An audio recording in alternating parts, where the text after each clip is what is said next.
आता ह्या आठवड्यामध्ये आपण पाहू शकता की सोशल मीडियावरती खूप प्रमाणामध्ये पोस्ट येत आहेत की राजगडवरती होणारा रोपवे ह्याला होणारा विरोध सर्व शिवभक्त आणि राजगड परिवारातील लोक आपापल्या वेगवेगळ्या पद्धतीनं मुख्यमंत्र्यांपर्यंत पोचवत आहेत की राजगडला रोपवे न व्हावा म्हणून।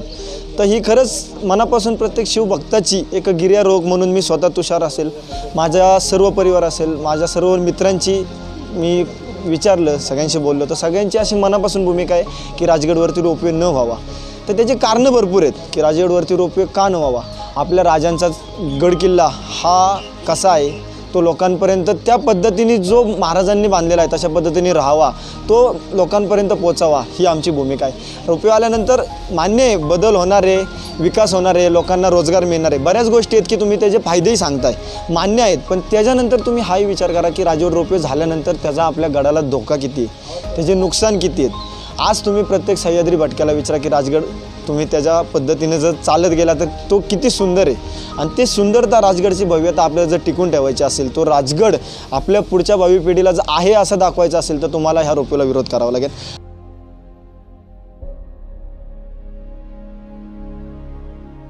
जय शिवराय। आज मी शिवभूमी शिवस्पर्शाने पाहून झालेलो मी राजगडच्या पायथ्याला उभा आहे। आज सोशल मीडियावरती पत्रकारितेत जो आज मुद्दा प्रशासनाने आणि पर्यटन विभागाने केला की राजगडला रोपवे झाला पाहिजे, हे सर्व शिवभक्तांना मी आवाहन करतो की हे फार मोठं षडयंत्र आहे। हा जो ढाक चालला हा षडयंत्राचा एक भाग आहे, हा किल्ले संपवण्याचा एक हा षडयंत्र आहे। ह्यातून सर्व शिवभक्तांनी एक अभ्यास करून ह्याच्यावरती प्रतिक्रिया नोंदवावी।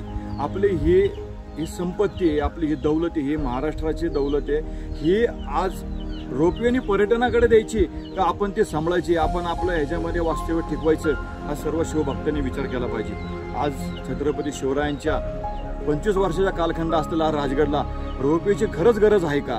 आज त्याच्यामध्ये एकच कारण येतं आहे की आपल्या माता भगिनींना लहान बाळ गोपाळांना वर जाणं मिळेल, त्याला पर्याय आपल्याकडे आहेत, त्याला पर्याय शोधता येईल। पण रोपवेने जो पर्यटन तिथं जर पिकनिक पॉईंट झाला तर त्याचं सिंहगड आणि सिंहगडानंतर रायगड हा जो पिकनिक पॉईंट आज केलेत, आज आपलं आराध्य दैवत तिथं आहे। रायगडला आपण पहिल्या पायरीपासून नतमस्तक होसपर्यंत वरती दंडवत घालणारे शिवभक्त आहेत। आज महाराष्ट्र त्या शिवभक्तांकडे फार अपेक्षेने बघतो, त्यांना मुजरा करतो, छत्रपतींना मुजरा करतो। आज तिथली परिस्थिती काय आहे, सिंहगडाची परिस्थिती काय, हे सर्व तुम्हाला माहिती आहे। आपण हा राजगड सिंहगड होऊन द्यायचा का, हे सर्व शिवभक्तांना माझी विनंती आहे, ह्याचा विचार करावा।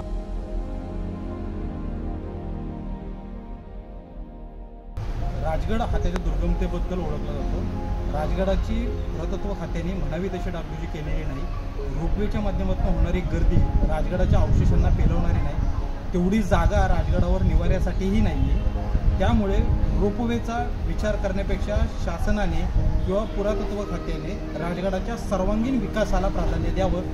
राजगडाच्या रोपवेला विरोध हा शिवभक्तांचा आणि शिवप्रेमींचा काय आहे हे सरकारने जाणून